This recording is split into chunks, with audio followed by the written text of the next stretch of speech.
नमस्कार दोस्तों, आपका हमारे इस चैनल जनता जनार्दन पर हार्दिक स्वागत है। दोस्तों, इस देश में बहुत से बड़े नेता भारत को विश्व गुरु बनाने का दम तो भरते हैं, किंतु सच्चाई ये है कि भारत को विश्व गुरु बनाने वाले सम्राट अशोक की याद किसी राजनेता को नहीं आती। सबसे बड़े दुर्भाग्य की बात यह है कि आज़ादी के बाद से अब तक किसी भी राजनीतिक पार्टी की सरकार ने उनकी जयंती या पुण्यतिथि बनाने की जहमत नहीं उठाई। भारत के राजनेता केवल भाषण देने में माहिर हैं तथा इन नेताओं ने राजनीति से ऊपर न उठने की सौगंध उठा रखी है। दोस्तों, इस वीडियो में हम आपको बताएंगे कि वर्तमान समय में सम्राट अशोक को किस तरह भुला दिया गया है तथा आज़ादी के बाद किसी भी सरकार ने चक्रवर्ती सम्राट अशोक की स्मृति में 2 फूल भी नहीं चढ़ाए। वीडियो पसंद आए तो इसे लाइक करें, शेयर करें और चैनल को सब्सक्राइब करें। दोस्तों, आपको बता दें, 29 मार्च को इसी चक्रवर्ती सम्राट की पुण्यतिथि थी। बुद्धं शरणं गच्छामि, यह कलिंग विजेता सम्राट अशोक ने कलिंग नरसंहार के बाद शांति और समृद्धि के लिए प्रतिपादित किया। हाल ही में अशोक सम्राट की पुण्यतिथि तो बीत गई, किंतु आज़ादी के बाद से लेकर अब तक किसी भी पार्टी ने उनकी पुण्यतिथि मनाने की जहमत नहीं उठाई क्या किसी को याद ही नहीं कि सम्राट अशोक की जयंती या पुण्यतिथि आती कब है। जमाने भर के सिद्ध पुरुषों के नाम पर सार्वजनिक अवकाश घोषित है, लेकिन सम्राट अशोक के नाम पर नहीं।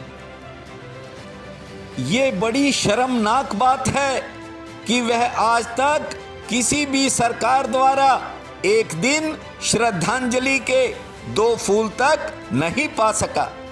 पिछले साल सिर्फ एकमात्र नीतीश कुमार ऐसे शख्स हैं जिन्होंने हर साल की भांति इस साल भी न केवल अशोक सम्राट को पुष्पांजलि अर्पित की, बल्कि सम्राट की जयंती पर राजकीय अवकाश भी घोषित कर दिया। कैसा देश है ये और कैसी सरकारें हैं। केवल राजनीति और राजनीति, सत्ता पर काबिज रहने की राजनीति।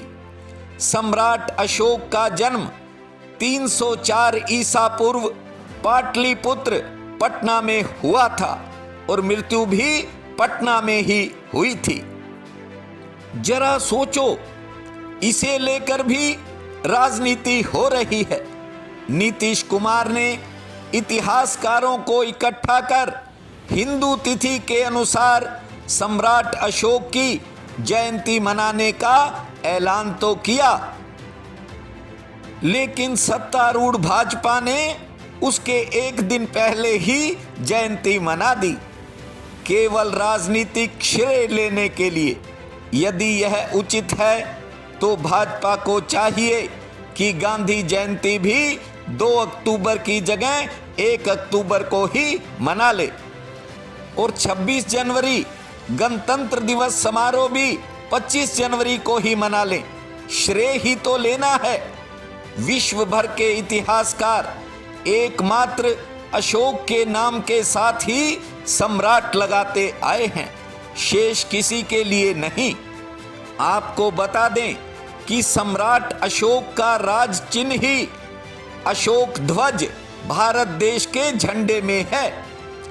इस देश की मुद्रा में है अशोक के ही प्रतीक चार मुखी शेर को राष्ट्रीय प्रतीक मानकर सरकार चलाते हैं।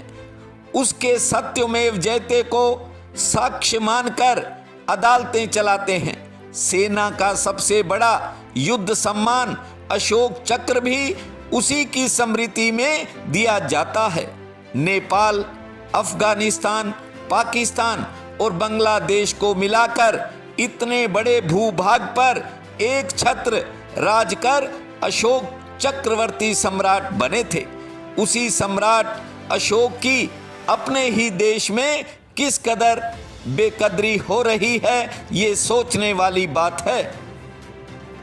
आपकी जानकारी के लिए बता दूं, तक्षशिला और नालंदा जैसे 23 विश्वविद्यालय उन्हीं के शासनकाल में स्थापित हुए थे, जिनमें विश्व भर के प्रति वर्ष 10,000 से अधिक छात्र छात्राएं अध्ययन किया करते थे। उसी के शासनकाल को इतिहासकारों ने भारत का स्वर्णिम काल माना था। भारत के प्रधानमंत्री श्री नरेंद्र मोदी जी भारत को विश्व गुरु बनाने की बात तो करते हैं, वह विश्व गुरु भारत सम्राट अशोक के समय में था। उसी के शासनकाल के दौरान भारत को सोने की चिड़िया कहा गया था। सम्राट अशोक के शासनकाल में ही ग्रांड ट्रंक रोड बना, जिसके दोनों ओर अशोक ने 2000 किलोमीटर तक छायादार पेड़ लगवाए। हिंदू यात्रियों के लिए जगह जगह धर्मशालाएं बनवाई तो मुसलमानों के लिए जगह जगह सराय का निर्माण किया। एकमात्र वह धर्मनिरपेक्ष शासक था। आपको बता दें कि अशोक सम्राट के शासन काल में पशुओं के लिए सबसे पहले चिकित्सालय बनवाए गए थे। एकमात्र उन्हीं के शासन काल में कोई भेदभाव नहीं था। अफसोस, घोर अफसोस कि आज सरकारें राजनीतिक रोटियां सेकने के सिवा कुछ नहीं कर रही। चलो जी, इस देश में ऐसे ही राज चलता आया है और ऐसे ही राजनीति चलती रहेगी। मिलते हैं एक नए वीडियो के साथ, तब तक आप सबका बहुत बहुत धन्यवाद।